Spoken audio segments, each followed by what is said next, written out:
so it's been good, and I love having a proper setup now. Yeah, it makes you, oh my God. And it just sounds so much better. Yeah, It it looks so does. much better. Oh, wow. I feel so profesh right now. So profesh. I love it. I love it. I love it. Okay, perfect. Can you hear me okay? Can you hear through your headphones well? Yeah, that's Yeah, right. Yeah, I can really hear you good. perfect. Awesome. All right. Thank you so much for jumping on the podcast, JUM. Thanks, Amy. I'm excited to relive this whole experience all over again. Oh, me too. Me too. I do freaking love your experience. I can't wait to go back into it. Yeah, it's going to be, because it was such a long time frame, it's going to be one of those things too that I'm like, I'll tell something, but then I'm like, oh no, this happened before that. Yes. Like, it's just, you kind of wish you had this like video camera the whole time so you could remember every moment, but you just, you're in and out, like you just can't remember every single detail. But like Absolutely. the main point's there, and I just can't, like, I wouldn't have given birth, I think, chosen to give birth any other way. It was just, yeah. I Yeah, love loved it. that. I Yeah. love that so much. I love that so much. So, do you have anything? I'm trying to remember. No, that's right. Yeah, do you want to tell your beautiful finding out that you were pregnant type of story? I do Yeah. love that. I love that story. Well, I turned 30 last year, and at the start of the year, Adam and I were talking about, having kids soon. My timeline always in my head was like, after 5 years, and we had been together for almost 5 years at that point. And we said, like, okay, I had it written on my wall for my like manifestations, like when I turn 30, I'll start seriously thinking about having kids, setting myself up, getting maternity leave, all the financials to go with having a baby, because it's not cheap. And it was bizarre because as soon as I turned 30, we were on my 30th birthday holiday, so at Hamilton Island. And yeah, I'm very good with my cycle. I'm a 28-day cycle girl. My periods were great. Very, every cycle was on that 28th day. And Amazing. Because Yeah. sorry, had you been on any birth control before that, or had you been off it for a while? so when Adam and I first met, I think I was on it for like until from like 16 years old to probably about maybe early 20s, when I discovered like it's not great for your body. I think it really stuffed up with my gut bacteria and a lot of other pathways in my body. So then since like probably the age of 23, I didn't go back on any contraception. Yeah. And then when I met Adam at 25, we discussed it at the start, and that's a whole nother story. But like we went down the marina route, but at the end of the day, we didn't choose any contraception. So it was just using protection and following my cycle naturally, which really worked for me. So because I had such a regular cycle. Amazing. So would you just be extra cautious around that ovulation time? Because I am not on any birth control, and I'm a bit flimsy with it, to be honest. Yeah. But yeah. Yeah, it was because of course you actually don't know if your cycle isn't on that mark every month. It actually really is hard to pinpoint, like, okay, it could be this day or 3 days, in that time frame. But like if we were trying, like if we actually went down this road of actually purposely trying, which we didn't, it would have been like me measuring my temperature and things like that for ovulation. But I didn't do that. So on my 30th birthday holiday, I was on day 31. A little bit, like, I always thought I was going to be that person, like when I'm pregnant, I would know. Yeah. Everybody would know. Yeah. I'll be bloated. Something would be instilled in me to let me know I'm pregnant. But I didn't have any of those feelings. I think, was it because I was just on margaritas every weekend for a month? I don't know. Like, And then you might have got the symptoms and thought, I'm just hungover. I'm bloated, but it's all the margaritas I've been having. It's fine. But it was, on that holiday, and I was day 31, I was just sitting there. We were all sitting there, like, about to mix up another round of margies. And, Nice. the pregnancy, I was like, oh, I could be pregnant. Don't know, guys. It's day 31. Ended up taking a pregnancy test. Didn't read it properly, thought it was a false. It was that bizarre looking COVID one where I was like, I can't tell if this is telling me I'm pregnant or not pregnant. Yeah. Then we went to go buy another 6 tests. Like, I wanted to know if it On pregnant- Hamilton Island, No, like yeah, $12 yes. a test. It was expensive. It was so, like, it was like a meal that we went out for because it was just like so many. Yeah, the Yes. prices were really ranked up on Hamilton. And then, yeah, and it was so, like, that journey, I could just, in the golf cart with Adam, and I just was quiet. I was like, this can't be happening. Like, this just is so surreal. I just sunk my 5th mug of the day. What am I doing? Like, oh, yeah. And then Adam's cracking all these jokes and he's like, wait, we got 2 in the back, like, you know, like indicating to me. And I'm like, oh my God, like, this can't be happening. But yeah, long story short, I was pregnant. When we did about the 4th test, I was just got teary-eyed. My sister was getting teary-eyed. Adam's sister was getting teary-eyed. Adam came in. We were all getting teary-eyed in the bathroom. It was so beautiful. And yeah, found out I was pregnant. And Adam was just over the moon. He was, yeah. And then, 2 days later, he had proposed. So it was just like this magical experience and holiday. So yeah. And you told me he was planning to propose on that trip the whole time. Yeah. So he could have proposed actually before I found out I was pregnant but he was the weather was just so crap. He was waiting for that first perfect day, and it turned out to be 2 days after we found out we were pregnant, and it was bizarre because coming back from the holiday, he was just like, you know, I thought the biggest thing about this holiday was like me proposing to you and just making that so special. And like he's come back from the holiday, like, you know, being engaged and finding out the best news was like finding out he was going to become a dad. So yes. Yeah, I couldn't have it any other way. It was just magical. So yeah. So that is so magical. I love that. Yeah. I love that. And I love that it was good news. Oh. You know, sometimes it can be pretty like, oh my gosh, mini freak out. But I think you're never really, like, it was so surreal to me. I didn't believe it. And I was like, no, you're never really, really ready. Like, but then when it happens, it's like, okay, well, this is the time now. This is the push that you needed to actually, get into gear and like get yourself set up. And so it was incredible. So exciting. So exciting. So where did you go from there? Like, where did you go from there actually? So, sorry, like from the so you pregnancy found out you were pregnant. Yeah. What kind of things did you start doing or thinking about? What happened? I think just the biggest thing that was on the forefront of my mind was that my job currently, I was a contract teacher. So my biggest thing that I wanted to set myself up with before I was pregnant was getting maternity leave. And so I think the toughest, not that was, I say the toughest, but it probably wasn't.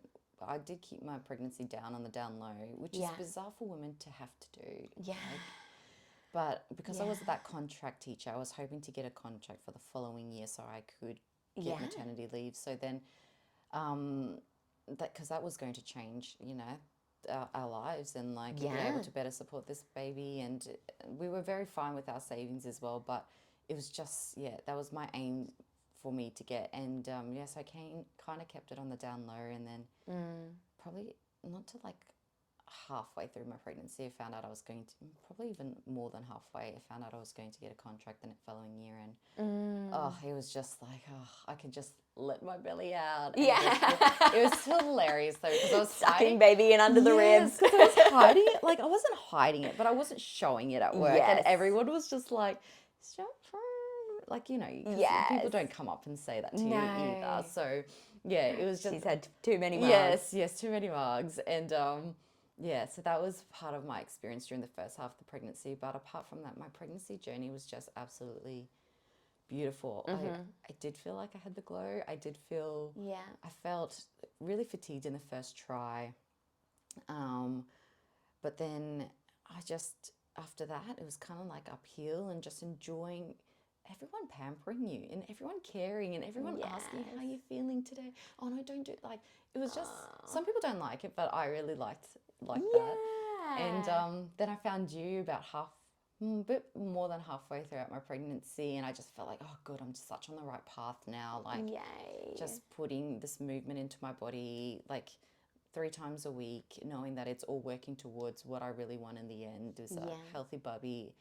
And listening to so many podcasts with my birth prep, and did hypnobirthing with Adam, and yeah, I think the biggest thing was on my mind. Like I kept on hearing people saying on like podcasts that like you can't control all the elements of your birth, but you can definitely control that mindset. And it's not just enough for you to say like, oh, I want a healthy baby.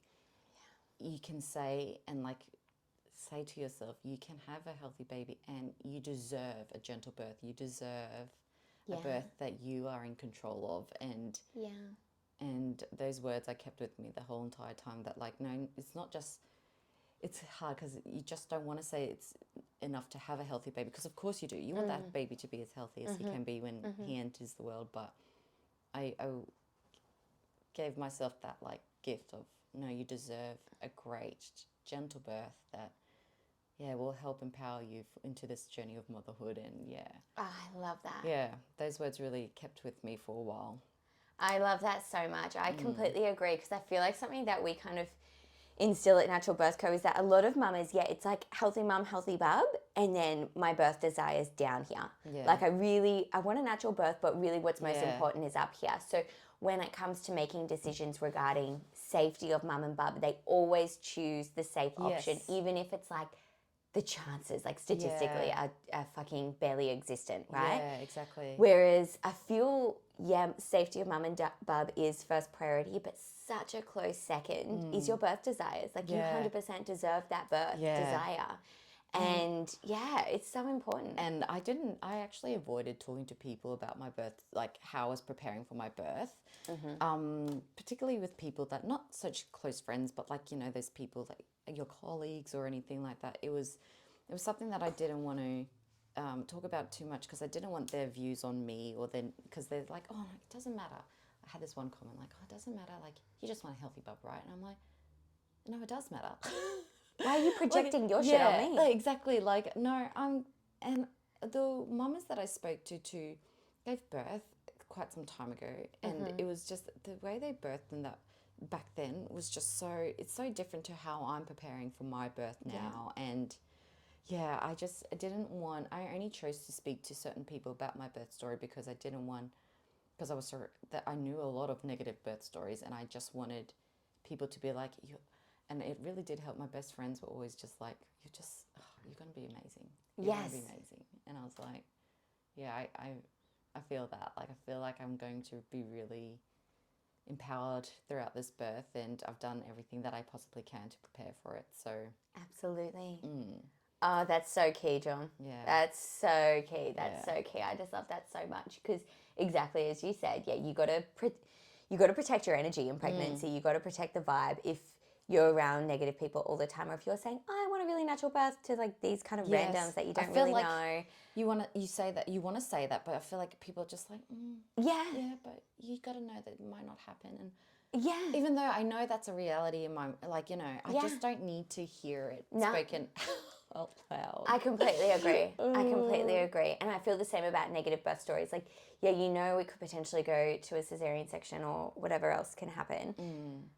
Like, you're not unaware. You know, you've heard of this stuff all before. Yeah. In pregnancy, we know that that's stuff there, but we don't need to delve into that. We don't need to immerse ourselves in that, and we don't need to put that into our brain. Yeah. That, you know, that's a very high potential, because it's not a high potential. When you do all the things, it's not a high potential. It's unlikely. Yeah. Yeah. And I just felt like I felt like everyone I was speaking to didn't do the things I was doing. So not that I'm inventing new things, it's just going down this certain pathway. And I just felt like I just kept that to myself, or just spoke to the NBC mamas, and because we all had that kind of connection in that way.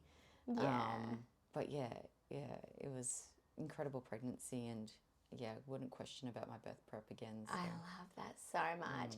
I'm intrigued, because I feel, you know, throughout your life up until you're pregnant, we get all these different opinions and views of birth, whether it be how your mum birthed, how your friends have birthed, what we see in movies and all that sort of stuff. And it creates this subconscious view and belief of birth. When you were going throughout your pregnancy, probably more so before you did your hypnobirthing and yoga and stuff, how was your perception on birth? Did you have a positive perception or more fearful? A few close girlfriends around me had babies. So one was a cesarean from my really good mate, and another, like when you listen to birth stories too before you're even pregnant or go down that route, you hear these stories, but you just can't grasp the meaning of like syntocin, or what does that mean, or dilation, or all these terms are thrown at you. So you listen to these birth stories, but it's not until like now that I really understand their emotions throughout their birth story, so I can better relate. But I was surrounded with, just at the end of the day, like with these stories, that it's not how I wanted to birth, and it was just those stories that made me feel like, oh God, maybe that's gonna be me, or like, oh, what can I do to like not, because I'm also oblivious and love living my own world and thinking, oh, that's not me, I'm going to be totally fine, which is, there's a beauty in being oblivious, I think, a little bit, because you protect yourself. But that was like understanding C-section was a fear of mine. And those stories kind of can build a belief of thinking that you can't do it. But then it wasn't until I was pregnant that I really started looking into, okay, this is me, this is my body, this is my story. I'm going to create my own story. And whatever it does, that's mine. It's no one else's. Amazing. So I had to actually tell myself that a lot when I heard about like all these intervention births, that, because intervention is, I had to also understand there's nothing wrong with intervention if that's what something you needed and wanted. And it was just me having power over my own birth, and I wanted to, and that involved you educating yourself on what these different terms are. And because the whole pregnancy, you're making decisions for both of you. Throughout that birth, you're making decisions for both of you. Then your whole motherhood is ahead, then making more decisions. So there was definitely nothing wrong with having the knowledge I had throughout the pregnancy. But yeah, that was the turning point. Getting pregnant and going onto that journey was like, okay, I'm creating my own story right now. I'm not having to listen to anyone else. So. That's so powerful. I fucking love that. That was like a conscious choice. Like, it's not like you necessarily entered that pregnancy experiencing knowing everyone has natural births. Natural births are normal. That's what's going to happen. Yeah, there was these other stories, and you just chose to be like, no, I'm going to birth differently. I'm going to create my own story, and I'm going to do it differently. And I just think that, you know, whether it's placebo or not, who knows? But I'm all for placebo. If it's placebo. Fucking oath. Like, if it works, it works. Give it to me. Sugar pills. Whatever. I don't care. Okay. Exactly. So, like, say if someone's had a birth that could have been perfect for them, but it's not necessarily something you desire. You just doing your birth prep different to how they did it allows you to really embody what sounds like it was a bit of an affirmation of, I'm going to create my own story. My birth is going to be my birth, and I'm going to have the power in my birth. Because I didn't want to also tell my story to someone who's just been through a traumatic birth either. Yeah. Because I didn't want to project something onto them that would make them feel, oh, I birthed the wrong way, or to make them feel even just reflecting, not feel good about themselves. So I really only spoke about it to particular people and people who asked and really wanted to know. Yes. Yeah. And because some people, like, at different stages, you know, depending on how their births are, they have the capacity to kind of emotionally deal with it or not. And usually you can pick that up, you know what I mean? Gauge that, read that, Yeah, so even at, like, yoga the other day, in that particular conversation we were talking about before, you quite easily, you just said, like, when she asked how was yours, and I think it was probably more out of politeness at that stage of the game for her postnatal journey, you were like, yeah, it was good. It was pretty long, like 24 hours, but no, it was nice. Yeah, but I didn't chilled. even want to say 24 hours because, you know, because it's such like a long one. Yeah. And I was like, oh, shut up, Jam, just shut No. up.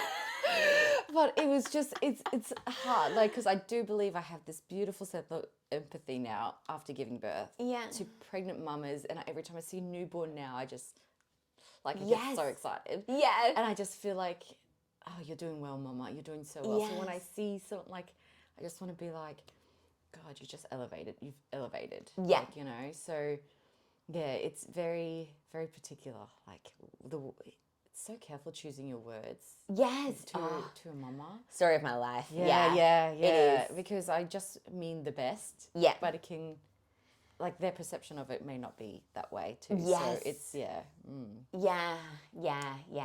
It's something I was telling you before how I've had to figure out how to fucking talk to these people in groups. How to be a good human being. Yeah, I know. Because you're in groups of people as well, so it can be Yeah. daunting talking about, the most vulnerable time of your life for a lot of these mamas.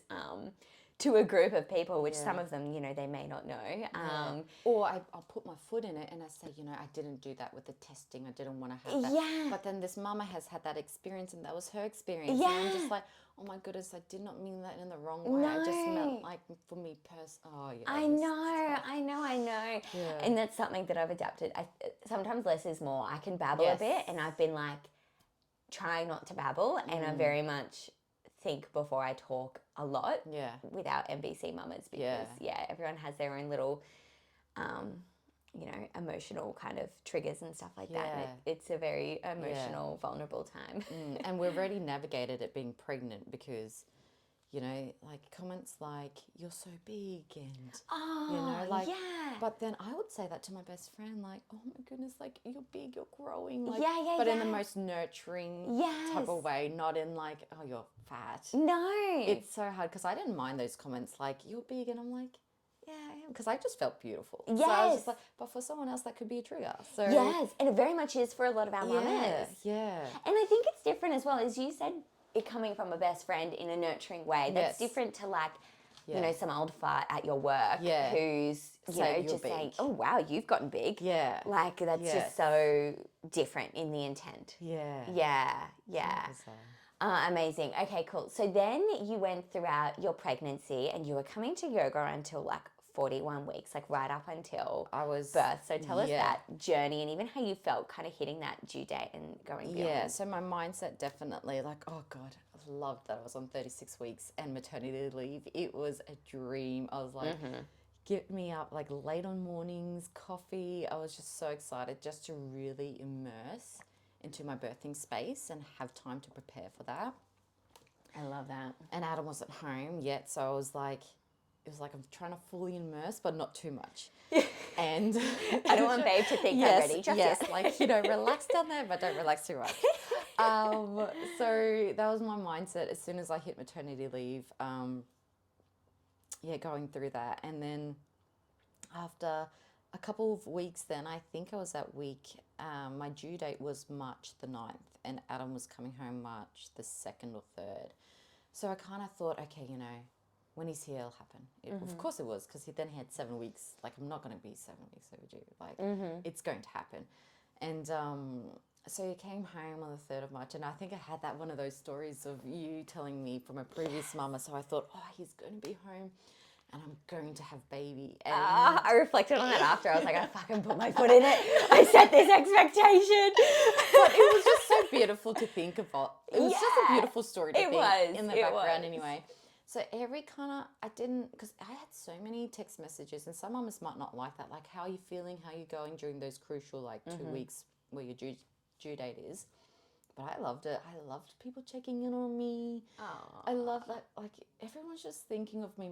It just brought me and my stepmom closer together, me and my mom, me and my nan. Like, it was just, it was incredible. And I just felt so much love. Yeah.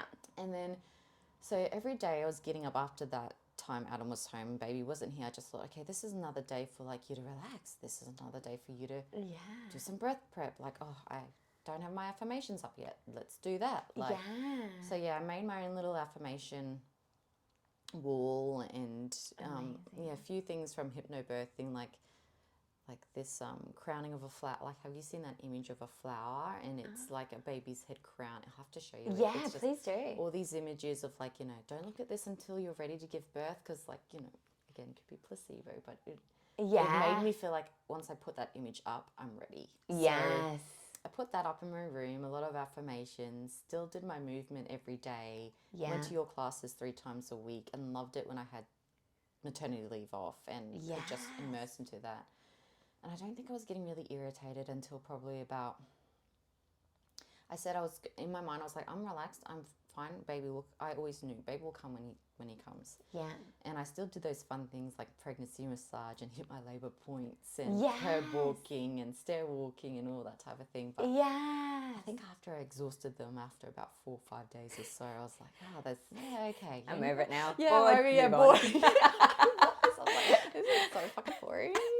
And I was like, yeah, like even just like having sex, I was like, oh, let's do this. Like, Yes. still didn't work. And I just, Oh. yeah, it was just like, baby's just going to come, a baby came. But I told myself, I'm going to be so relaxed and chilled. Yeah. I think it was up to that point where I was like, if I'm booked for induction, that's going to put me on edge a little bit. Yeah.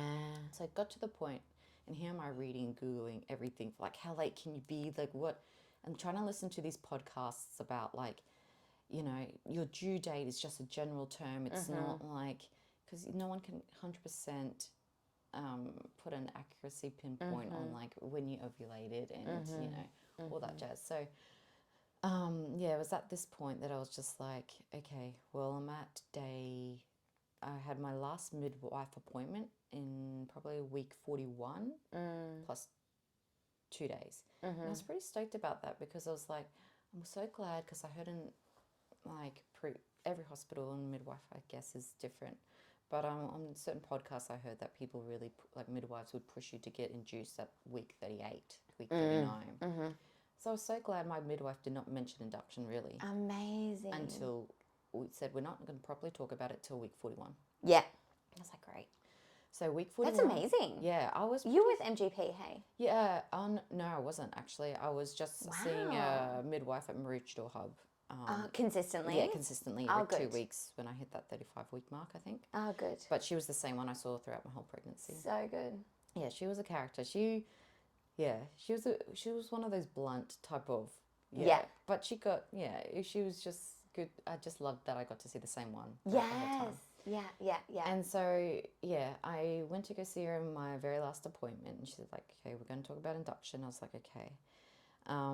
Was Adam there at that appointment? Adam was there too, because with these appointments, it was really hard because I was so strong in my mindset. I was like, okay, if they ask me about iron infusions, you know what to say. And all this stuff. Like, you know how to be strong in your... But it was so hard because when I left those appointments, after they giving me this bill on their side, I thought, oh my God, am I doing the wrong thing? Yeah.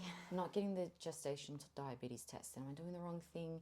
Yeah. Not like, you know, getting this particular test done. And so I needed Adam there for this induction talk. Because that's a big one. Yeah. And Adam's like, so they gave us a choice. They're like, okay, we can book it for next Tuesday. Which you would have been 42 weeks? So I gave birth on 41 plus 3. So at this point, yeah, I would have been 40, because they do like a 41 plus, they do a 40 plus 10 day. Yeah. Yeah, they say 40 plus 10 days. Yes. And they encourage the induction then. Yeah. So they encouraged it. So I went to see her on the Wednesday, and they encouraged it for the following Tuesday, which would have been around that 40 plus 10 days time. Oh, okay, yeah. So I was hoping I was going to give birth over the weekend.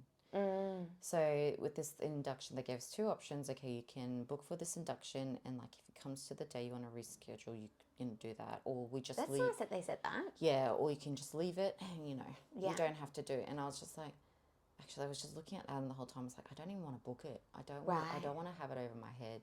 Yeah. But they said, oh, like, you know, if we book it, like you can easily change it. But if we book it, you know, it's always going to be there. And anyway, at the end, we did end up booking it. But I didn't feel easy about it after I left. I just felt so weird about it. But I just thought, oh no, I'm going to give birth before then anyway. Yeah. So, but then that wasn't the end of that show, because then actually straight away after that appointment, I think my waters had been leaking 2 nights prior. So, and then, you know, after her doing her checks, she was like, okay, I'm just going to send you to the hospital. And where they open up, I don't know what that procedure is called. spec. Yeah, and check it that your waters had been breaking. So that was, we were in the hospital for all that morning, and thankfully they said, you know, your waters haven't broken, which I think they just healed up again. Or Yeah, the hind leg. Yeah, I've the actually hind had leg. like 3 mamas with that recently in pregnancy yoga. Yeah. Yeah. But see, I was so excited for any change down there, because I was just like, oh, it means I'm getting closer. Absolutely. So I wasn't concerned about that. And Yeah. it wasn't until I was like, oh no, you're going straight to the hospital to have a check, that I'm like, oh my God. Yeah. But that ended up the way I wanted to. And they did offer a stretch and sweep then on that Wednesday. Yeah. But I said, no, I'm happy to just Yes. let things come. So What was your reasoning behind that? I'm intrigued. for no stretch and sweep, Yeah. I just didn't want anything. I wanted it to come. I wanted my baby to come when he was ready, and I didn't want. I have a thing. I just didn't want anyone down there messing up things that that could just go naturally. So it was not saying that that's the wrong. Like sometimes they're needed, but I wanted my. That's what you wanted for your journey. Yeah, that's my journey. Yeah. I wanted that. 100%.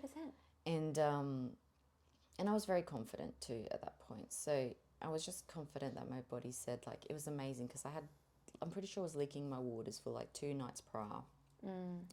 And because I just would wake up and my undies would be soaking, Wow. but they weren't like, it was like with a clear liquid too. So yeah, it was bizarre. And but it was amazing because after that appointment, I didn't have anything again. So it's like kind of like my body's saying, you know what, we're gonna close. Yeah, like just kind of like, so you don't have to go through any more of this other stuff. Yeah, it was. I kind of took it as a sign that my body is going with me here on this. Yeah, it's like, trust me, it's all right. Yeah, your borders haven't broken. You're good. Yeah, yeah. So then from that Wednesday, still enjoying my life on maternity leave for a couple of days, and it wasn't until that Friday I'd woken up and I just felt like churning in my belly, like I needed to go to the toilet. And I was like, oh, you probably just didn't. Probably was on my holiday would have been like, oh, that was the margs, the margs. But this is like, no, you probably just ate something. You're probably eating something that you feel sick in the belly, like you're not giving birth, you just feel a bit off. And so, which is so good for the mental state. As I always say, birth is more of a mental game than a physical game. So write it off to something else as long as you can. Oh, that's fine. So it was about 10 o'clock in the morning, and Adam and I wanted to go to the beach. It was a beautiful day. We went to the beach. It was, I still felt like maybe tingles then in my back. And I was like, oh, I'm okay. Nothing's happening, really. And Adam's just looking at me. He's like, you're having a baby. It's like, no, I'm not. Okay, I know. I would know. So we went to the beach as usual, had a beautiful swim, sat in the sun for 10 minutes, but we were quiet the whole time because we kind of knew what was happening and we just didn't say anything to each other. And I was just sitting on the beach and he's just lying. He'd be like, keep it cool. Yeah, calm and collected. And then I felt like, I can't remember at what point my waters broke because I just felt like there was things just coming down there, like a little bit. But I did have the bloody show definitely from that Wednesday to that Friday. Oh, wow. And I loved that because I was like, oh, this is another sign. Yes. Like, my body's getting ready. And then so I left the beach, got home. It was about sitting on my football, and it was about 1 o'clock at this point, and I could feel just like I don't even know what to call them, but just like tingles in my back, just like, oh yeah, there's something happening down there. So it's still very logical, obviously early labour, this like very early. So then my mum cooked me a great lunch. I had an omelette and rice, and then a Cliff Bar after that at some point because I was like, okay, if this is the start, I'm going to need to load up on some carbs here and have a good meal. So I did that. I managed to keep it all down. I was great. So then at 2 o'clock, it started to become very consistent. And at 2 o'clock in the afternoon, it was happening. A surge would come every about half an hour or so. And it was enjoyable. But it kind of went so quick. I think that's the most fuzziest memory of my labour journey because all of a sudden it was 7:30 at night and we're going to the hospital. So it was from 2 p.m. in the afternoon. It happened every half hour, and I was in those positions on my football in the lounge room, so comfortable, exactly how I envisioned it. It was like me just on my all fours, and then my head resting on the football.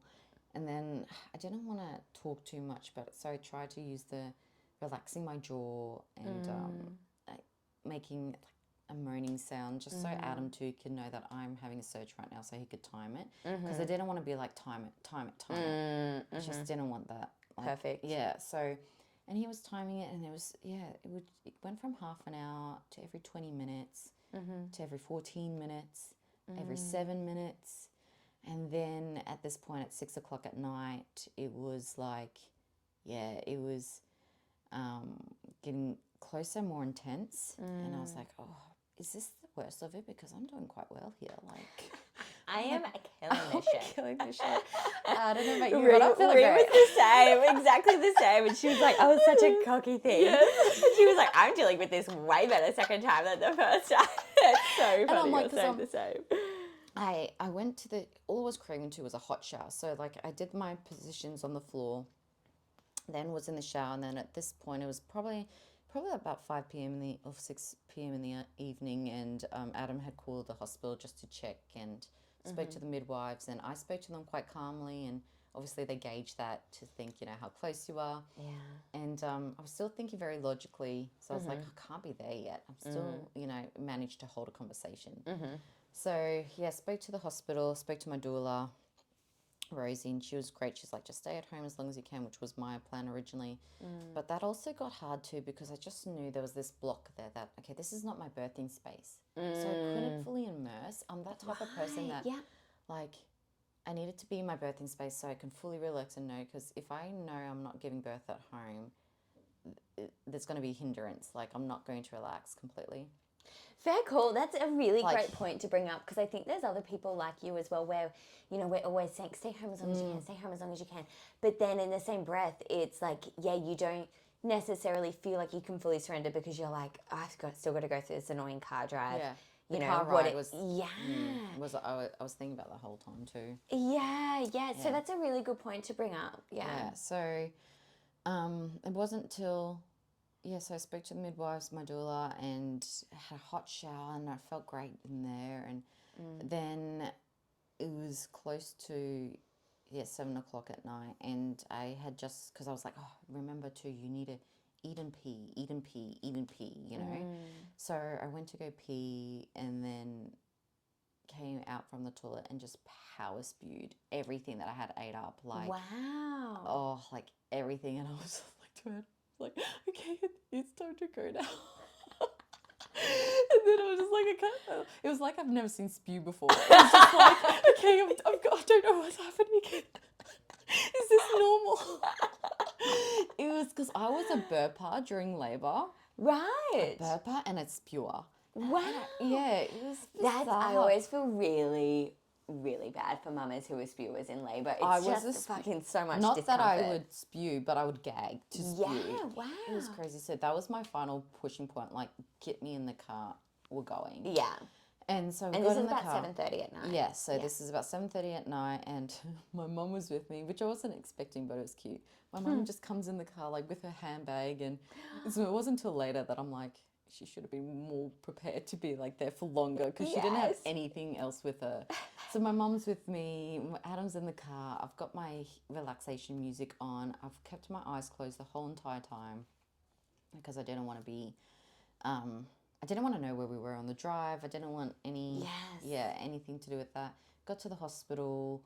Like, Adam was very calm. He knew exactly where, because we had done a few trips to the hospital before. That's so helpful. It was so helpful because it was confusing. Like the first time we were there, where to park and how to get to the birthing suites. So then we walked through the hospital. Can't remember that. My eyes were shut. Can remember stopping at one point and someone else saying, like, oh, does she need a wheelchair? Is she okay? Like, it was really sweet. But I was like, no, we gotta go. Get the fuck out of my way. So no, we were just, walking through the hospital, eyes closed, and then we got there and they wouldn't open the doors. And I was like, oh, babe, you have one job. Just press the button, like, just get us through. Yeah. My doula was there after we got through the doors, and then finally got into this beautiful, like, dark room. And I was like, hey, this is going to happen here. Yes. This is it. So pumped for it. And as soon as I got in there, I was like, the bath. Like, I want that bath. Yes. And little did I know I was going to have about 5 baths at that point, like, throughout the whole labour. So, yeah. But, so we were in the birthing suite and everything was dark lit. Adam's there preparing the, environment. Yeah, had the candles, like the light candles out. Yeah. Music. I didn't like silence. I needed to have something on in the background. I didn't care what it was. Yeah. And it was my doula with me, Adam and my mum. And weren't we in for a ride? Like, which we did not know at that point. So the bath was filling up and I hopped in the bath and that was going to be, the first few hours of my journey there. And no vaginal exams to get in the bath. No. So good. And did you just say no? They offered and you just said no? Yeah, I said no. I didn't want... Actually, I don't think they even offered that early on, which I was surprised about. That is so surprising. Which was nice. We had this beautiful midwife called Carly, and she was just, so surreal how you've got these most amazing people with you for this most crucial point of your life, and you never see them again. Yes. But we're in the bath, and I was just, my head was resting on the bathtub and just going through my surges, and Adam was there tickling my back, and Rosie was there, and my mum's there in the corner. Like she was crying because she didn't like seeing me in pain. Oh my God. But I was just like looking at Mum, I was like, oh God. Mum, you got to pull your shit together. Pull your shit together. Work with me here. So you weren't originally expecting her to be in your birth space? No, she wasn't in the plan at all. How did you feel about that? I felt like, special that my mum can experience this, and it was like a bonding experience. Yeah. And when I look back now, I'm so glad she was there. So good. Yeah. So good. Yeah. So good. I think it's nice for her to think that she was there, the most important, like one of the most important parts of my life. So. I think about that too sometimes. Yeah. Like it's a pretty precious thing. Yeah. That you can give them. Yeah, definitely. And yourself. And she'd be tickling my back too. Aww. And well, tears were falling down. Like I was like, oh, fuck. Did she have good births?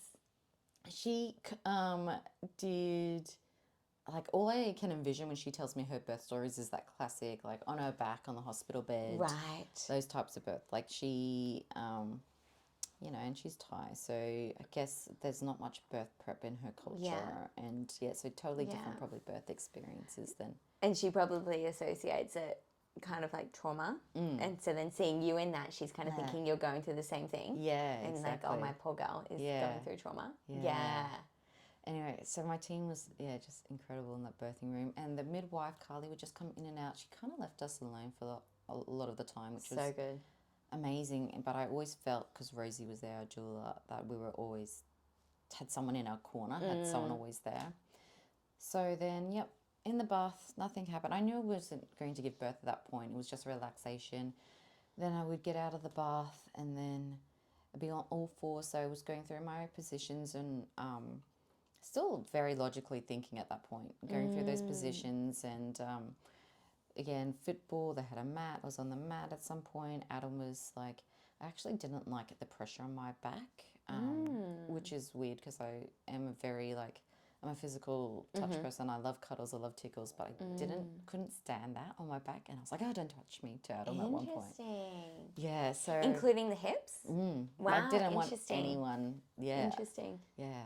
So this happened for about 5 hours, me in the shower.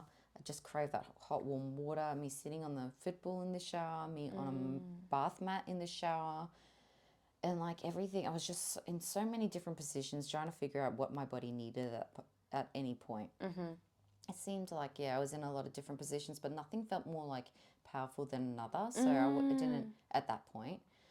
So then I was doing this for probably, I'd say about 10-hour mark. And so about like 5-ish the next morning. Yeah. Yeah. I would like because the room's dark lit, you have no concept of time. Yeah. None. And there was points I was coming out of the shower like naked because I just didn't care about my undies or anything anymore, my bra. And Mum would be curled up on the couch sleeping. Rosie's got the hospital bed, and Adam was just like on the floor on the mattress. Like everyone was asleep, and I had to laugh at that point in labour because it's like, this is fucking hilarious. Everyone's sleeping, and I'm here just trying to give birth, guys. Like, fucking naked, coming out of the shower, like, having a baby. Yes. Relax. I got this. What did I get to do out of it? No, totally. Yes. It was just, I thought that was such a beautiful moment. Yeah. It was funny. Yeah. More than anything. And then, so at this point, there was, when everyone was awake, obviously, head midwife came in, they were so beautifully, so caring in their words when they spoke to me. That. And they were like, look, I don't want to interrupt your birth space, but you've been here for about, I can't remember the time frame here, probably be like 12 hours or something. You've been here for about 12 hours now. I've understand that you've rejected all the vaginal examinations happening to now, but because it's about 12 hours or so, and we really encourage this at some point. You've come into the hospital because you've wanted our assistance. So, you know, I really encourage you to do this, or, you know, I can't remember if she says the word go home, or in my head, I'm like, they probably would make me do this vaginal exam or maybe go home. I don't know. Interesting. I don't know. The back Was of my... Adam there hearing that? Yeah, yes. I wonder what his memory of it was. Because Yeah. that could easily, you know, how we can, especially when you're in that labour space, you're kind of like, what's real, what's not. Yes. I wonder if that's just what you took from it, or, interesting. So at this point, like I don't know how often they do it, but they were always measuring Bubby's heartbeat, and I rejected a lot of them too because, God, it just felt like every 10 minutes. Really? Yeah, it was so constant. Yeah. And I feel Good on you for saying no. I said a no to a lot of them. Good. But I think the fear was in my mind too, because eventually when I was there for a little bit longer, they would measure Bubby's heartbeat and be like, "Oh my God, he's in distress." Like and that was definitely something playing in the back of my mind throughout this whole experience. Interesting. But yeah, so I agreed to this vaginal exam, and then God, it was painful getting on the floor. I could remember, and once I got on the floor, I had the same midwife do the exam, and I didn't want to know. And then she had just kind of given my doula like the thumbs up, being like, you know, she's good, like. Yeah. And Rosie took that as like, oh, she's fully dilated. She's good. So I didn't want to know. Anyway, I had a nap on the floor from that point in time. Adam had, like, cuddled me from behind. It was just so nice. Oh, beautiful. But and that's it. Napping in labour is such a great thing to conserve your energy. That existed. Rosie, it wasn't until Rosie said the words to me at some point, like, you can rest. You don't have to be up on your feet the whole entire time. Yeah. That's a recipe for exhaustion. Yeah. And tapping out. Yeah, and every time I can remember I had 3 big naps throughout this time. After each nap, I was like, let's do this. Yes. I'm ready for it again. So good. Yeah.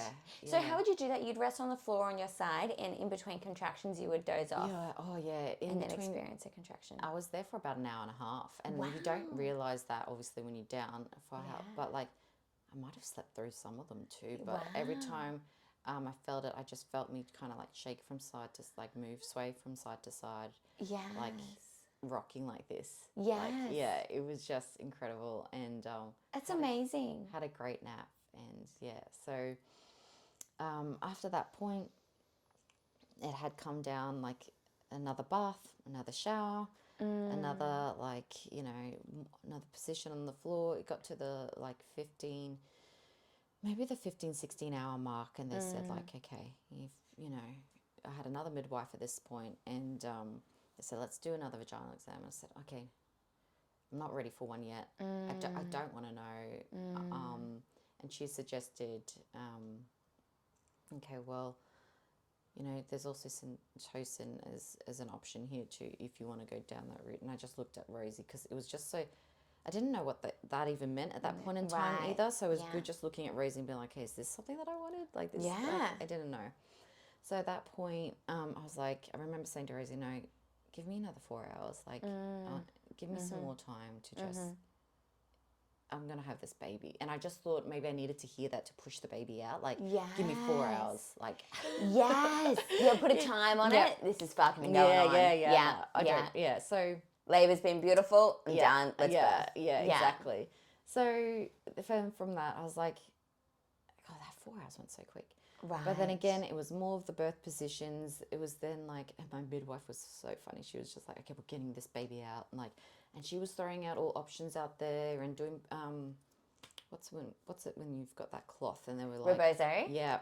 Oh, wow. She was doing rebozo. Yeah. Incredible. And my doula was as well, doing all that. And then, and the positions that I really worked for me then was sitting on the toilet. Wow. Sitting on the toilet, I just felt a jolt, and I felt, oh, baby's coming down. Like, this is what's going to happen. So good. Yeah. Do you remember what your knees were doing at that point? I think my knees were in. Yeah. Epic. Yeah. But Epic. it was like painful that I didn't want to go to the toilet because I knew that was it was so intense, but then I was like, this is going to get me there. So I'd just be sitting on the toilet and That's it. It's like, yeah, it's interesting that you say that, because we kind of say, you know, avoid positions that don't feel good. But positions that don't feel good doesn't necessarily include intense Yes. and a really strong downward motion, right? Like that's something, what I although it's a little felt. bit like, you really got to lean into that. That's not something to run away from. So that's so cool that you noticed that and lent into that. Yes, because at that point, because I put myself on a bit of a 4-hour mark, I was like, I'm so craving that downward motion. I am craving feeling his head come down so much, because every time, because I did have urges to push throughout my labor, and they could tell from my body language and my like noise level that it was getting intense, but I just didn't have enough contractions close together to really get there. So I had been pushing at this point, like when I had that 4 hours to go, I had been pushing previously to that. Just nothing was progressing. So I was really craving that. And so the toilet worked really well for me, and then also squatting. Oh my God. So Adam and I were like squatting for like 20 minutes. Like I was on, he was in front of me, my hands were resting on his shoulders, and I would squat, feel like such a jolt, and then come up again. And how would you squat? Like not all the way, not like a malasana in yoga, but just kind of like a gym squat sort of thing. So he was in front of me, and he would squat down with me. So I would kind of squat like probably like knee level, and just until I felt that jolt, and then come back up again. Yeah. And I did that. I was like, this is going to work. Yes. Like, so I was really pulling out all those really intense body positions at that point. Absolutely. And then it came around for the 4-hour mark, and I agreed to another vaginal exam because, you know, I was like, okay, this is going to tell because baby's not here yet. I've had about 5 showers at this point. I've had another bath. I've been pushing. Was pushing. I wasn't just laboring. I was pushing for probably like about 6 hours. And I remember saying, God, I could be here for another whole day. I don't want to be here for a day. I got stuff to do. Like, I can't. This is not my story. Yeah. So then I But like up until this point, everything was your choice, and I just love that. Everything was very considered. What do I want? X or Y. Yeah. Some things were yes, some things were no. And then she mentioned too, my doula Rosie had this like concoction of like these drops, and she's like, I can't remember what she called it, but she was like giving that to me. It was really this strong herby taste too. Again, placebo, I don't know, but I just love that she said they'll bring on more intensity, and it actually did. It brought an intensity like for me to have that urge to push, but it wasn't enough for any progression to happen. So then I agreed to another vaginal exam, about 20 hours, and they said I was 8 centimeters, and I was like really confused because Rosie was even really confused because she thought I was like fully dilated with the first examination, but apparently it was only 7 centimeters at that point. So in 4 hours I had reached 1 centimeter. Again, I was very weary about 2 different midwives doing my vaginal exam. Exactly. It's the length of your fingers. Like I just knew that so I didn't have that. I didn't have that in my toolboxes. Yeah. But then it was at that point where I was like, okay, where am I at? Fair call. So 8 centimeters, and then I decided I had a big not a meltdown. I had a huge cry at this point because I was like, I've done what is wrong? I've done everything I possibly could do. Rosie was just like, just let it out. I was just crying like on my fit ball.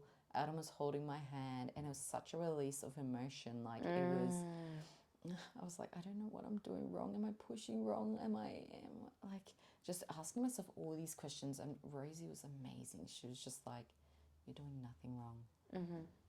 You're listening to your body. You're pushing when you feel that urge. You're doing nothing wrong. So we discussed Syntocin, and she said like, I said, is it wrong if I do this? Because I think I was most afraid of intervention because of what I could feel post-birth and what the baby could feel post-birth. And I didn't want, because I still wanted that breastfeed, and I wanted to that go really well. So that's why I think I wasn't so for that at the start. I was like, this was the point I needed. I was like, okay, let's do it with tears in my eyes. I was like, let's have this baby. And Adam was just like, you do what you feel you need to do, babe. Like, he was great. And then, so by the time, so they took a couple of hours to do that. I had to get dressed in the dressing gown, and then, and I was afraid, like, I was a little bit like, I hope all this me changing doesn't change my mind too, like, make me uncomfortable. And then they hooked me up, and then I was in a dressing gown, but I was like, also, can I still have a bath? Because I knew I wanted to give birth in the bath. And they said yes, and I had the heart rate monitor around my belly. And so it was about 4:30 in the afternoon. The drips actually started happening, and they said, look, you could still be here for another 6 hours. And I was like, fuck, no, I'm not. I was like, I'm not going to be here for another 6 hours. I'm going to have this, and baby's going to be here. And I was in the bath. The intensity was different again from what I was previously feeling. And they were closer together. It wasn't just 2 strong contractions within 10 minutes. It was just like bang, bang, bang. And then at this point, Adam was in the bath with me. So I was like, I love that. I was like excited because I was like, okay, it's going to happen. Because he wasn't in the bath with me previously. So it was like another thing like, okay, it's now. It's now. Yeah. So he was in front of me, and I was just like going through the emotions and getting the urge to push, and Rosie was just saying, like, it's happening, like, feel down there, see if baby's crowning. And I felt down there, and you were pushing him during contractions at this point? Yeah. And I could feel his head, and I was like, oh my God, I cried to Adam. I was like, oh my God, there's something there, like, and I was just like, there's a baby in my vagina. Yes. Who knew? And then, I was just so craving this head coming out of me, because I had felt down there numerous times before that, and nothing was there. I don't know what he was doing, but nothing was there. Yes. So then Rosie was just saying, like, look, just let your perineum stretch. Take this bit slow. You don't need to rush it. Yeah. I was like, man, oh God, I kind of want to rush it, because I just want this over. But I was like, oh. And it's so really hard to relax your jaw once you really want to push. And my jaw, I was moaning so loudly, like opening my jaw quite widely every time I felt that urge to push. Yeah. And my jaw was so sore the next day. But it was, God, it was like, it was intense. So and then at this point, I was pushing. I probably only was pushing about, I think my transition phase was probably about 30 minutes. That it was the quickest phase, like as they say. Yeah. And what were the emotions and the experience during that phase? Like, thank God. Yes. Because thank God I'm having this baby vaginally, because my fear was C-section. Like, I wanted to immerse into this natural birth as much as I could. Yeah. And I'm pushing, and they're getting the mirror down there. So at this point, I did have to, like, intense things were happening, and I could feel him crown, so I had to turn around. Yeah. So belly up. Yep, belly up in the bath. Adam was behind me. My feet were kind of wide, like pushing against the edges of the bath, and just grabbing hold of Adam and just pushing, and oh my God, I felt that ring of fire, and I was like, in my head, how long is this going to last? How long does this ring of fire fucking last? And I was just like pushing, and I was like moaning throughout the whole, and Adam's eyes was just like he was lighting up this whole entire time. I was like, baby's coming, we're having a baby. Oh, that gives me his baby. And he was just like, Rosie described him like a kid on Christmas morning. Like, he was just so excited. Like, and it's like, I'm glad you're having a good time with him. I'm just fucking over here. And so I was on my back and like pushing, and I was like, oh, I can't believe that feeling of intensity. I was just so craving it. I was like, it's finally here. Oh my god! And there was another midwife that came at this point, and then they were like, JUM, like, his head's here, like, his body isn't yet. His body should have come out by now. So then I was like, oh fuck. And then they were like, okay. Because I had no idea what that meant, because the tone of their voices changed. So I was like, what does that mean? Like, what do I have to do? Like, is there instruments involved? What does this part of the birth mean? So they got me out of the bath. I was on all fours, like baby's head is out of me. And Adam helped me to get up. This was all in the space of 5 minutes. I got on the table, button was pressed. Next minute, I'm on my back. The whole hospital's in your like birthing room. Hectic. And this, okay, push. I think I gave one final push, and they must have maneuvered him somehow. They didn't use any instruments, and they pulled him out. And he was just covered, like, in that yellow. The white stuff? Yeah, the Oh, white the stuff. vernix, Oh, the yeah. vernix. And just staring at me with his dark eyes. And I was like, oh my God, he's finally here. Adam's like trying to hold me on the bed. And he was crying, and I've never seen him cry in his life. Oh, And really? Wow. yeah, and it was just like, my baby's here. And the cord looked beautiful. Yeah. And they were like, about to cut the cord, and Rose is like, oh no, delayed cord, we just want this delayed. And they were like, oh no, he's not breathing. And I was like, what the fuck? He's staring at me, like, how is he? And I didn't understand that part. Anyway, They put him on my chest, they cut the cord, and they took him over to the table. And as soon as he hit the table, he was classic. He was crying and making all this noise. And and then Adam, actually, he was then back on my chest for a little bit. Oh, and I just couldn't believe what I just did. I was just like, it was so raw. I'm here lying in all this gunk. Yeah. Blood everywhere. All these people are all out. these people, like, you're a goddess. You're a goddess. I was like, yes, I know. And so raw, because I was just in all the skunk, and the ring of fire, I was still feeling it. And this baby was on my chest, and I was like, I can't believe what I just did. Unbelievable. And Adam was like, we just had a baby. He was like, I know, we just had a baby. This is incredible. And he was crying. I was crying. Aww. And he just held him so tight on my chest. It was beautiful. Aww. It was, so beautiful. Oh, how amazing. Yeah, it was great. It was amazing. And like, you don't even, and I think in a way, because I always wanted to know what birthing felt like and how my body, because I've always considered myself, like, I do look after myself quite well. I'm quite active.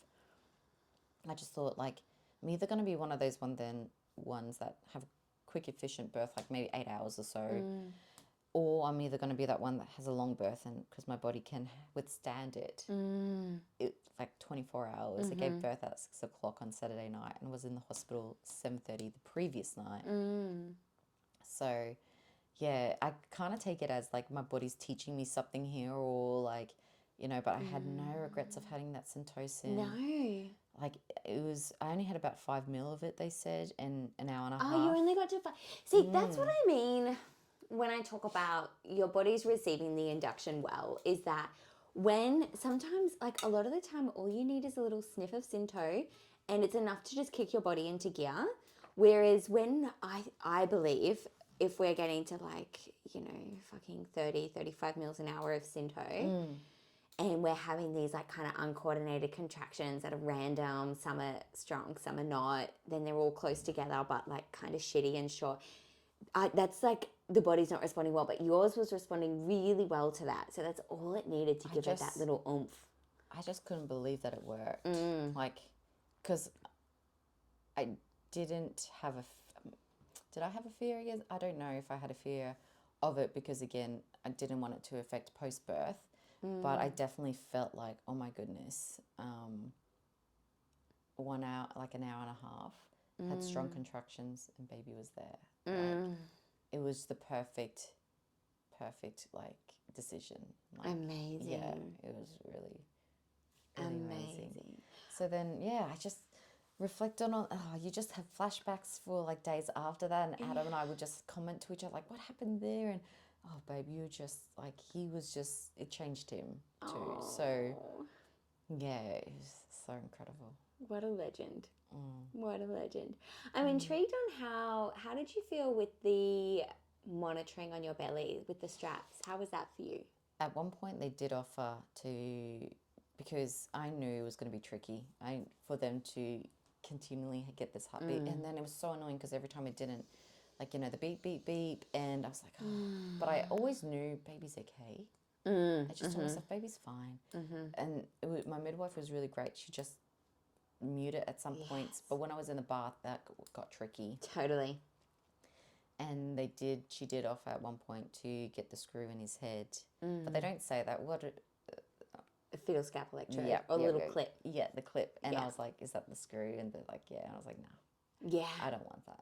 Not good on you for just being aware. Not that that's a right or wrong decision, but just knowing what it is and then being able to stick to what you want. It was really tough, actually. That was probably the toughest part of my birth prep was like, I didn't want to dive into every single thing. I didn't want to dive into the process of a C-section. I didn't want to dive into the process of getting that monitoring done because I didn't want to also build more fear.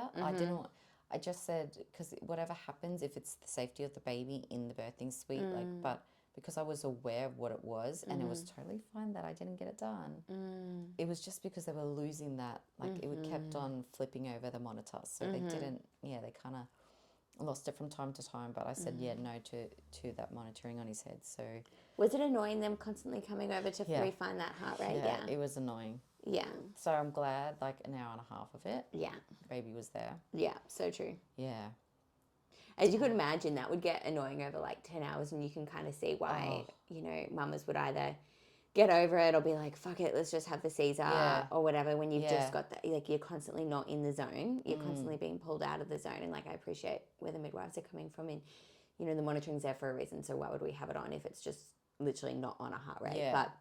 But it's a tricky intervention that to is, use. And the noise in the background is so... Yeah.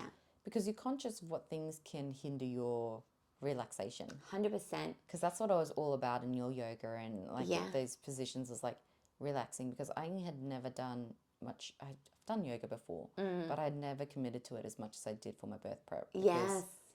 I'll go to a gym, do an hour session, love it. Yeah. But it's not relaxation, and it's not like getting your mind and your breathing to the point where you can relax. So, yeah, breathing was my godsend too throughout that labour. Amazing. Yeah. Amazing.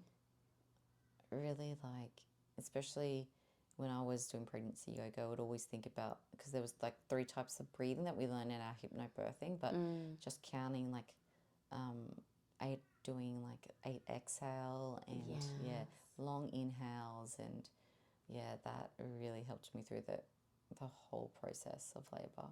Absolutely. And when the breathing becomes automatic, so it much was easier. so automatic. Yes. I didn't have to think. I didn't have to count, actually. Yes. I just knew I was taking long, deep breaths. Yes. Yeah.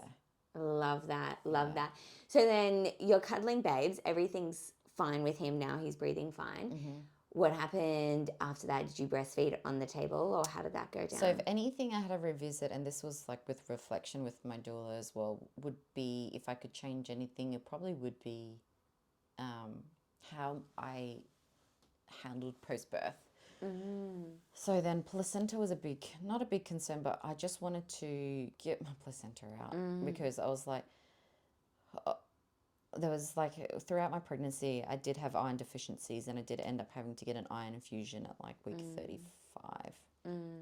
And again, that's something else I would have done differently, maintaining my iron levels, like, because synthetic iron wasn't working for me. So I would revisit that and do that differently throughout my next pregnancy. But then, so I knew that because my iron could have possibly been low post-birth, I knew that kind of this was the most crucial point of getting my placenta out and not hemorrhaging. And at that point, I stood up off the bed so baby was given to dad, and I don't know why I wasn't. I think I might have just wanted the placenta out before I breastfed. I don't know if that happens before or like... Either or, really. Yeah, kind of whatever you prefer. I think I just wanted everything done so I could just relax with my baby. Yeah. So I was kind of like on the trend of like, let's get this out. So I tried like even trying to use gravity to get it out, and nothing was working. And then so I ended up getting the shot to get it, to move things along. And then they ended up pulling it, which I really did not like. And that was an unpleasant feeling. And like putting their hand in the belly and then kind of pulling it. Yeah. And I just kept on saying, because just after you give birth, you just want nothing down there to be touched. Yes. You want nothing. You just want it to be left alone. It's just done the workout of its life. And so I had the shot, and then she was tugging, and it still wasn't coming out. And I was like, what's the point of me getting the shot? This is for this to avoid from happening. Anyway, they asked if I needed to pee, and I was like, I can't feel a thing down there. I have no idea. I mean, I was conscious of it during labor. I think I did. I mean, I was always going to sitting on the toilet. But I ended up getting a catheter, and it was funny because everything that they mentioned to offer to me, I was like, does it hurt? Like, I was just like concerned about like, will I feel more? Like, I just couldn't handle anything else down there. Yeah. So I ended up getting a catheter in. I know what that feels like now, so I'm not afraid of that next time if I had to go. It's not that bad, is it? No, it's not. Not that I've had one, but it doesn't seem that bad. Yeah. Did much urine come out? About 300 mils, they said. That's enough to hinder it. So then so I think what was, definitely hindering was my bladder was too full for my placenta to come out. And was my bladder too full for baby to come out too? Like, it made me wonder that. Interesting. It made me wonder, but my baby came out with syntocin, so maybe it wasn't, you know? Yeah. So, but I definitely think that was the reason why my placenta didn't come out straight away. So that was 2 hours it took. So it was, 2 hours for the placenta? yeah. That's a long time. And I mean, like, it didn't feel that long in my head. Yeah. But that's 2 hours with Adam holding baby. I didn't have baby that whole time. Oh, really? Yeah, because I was up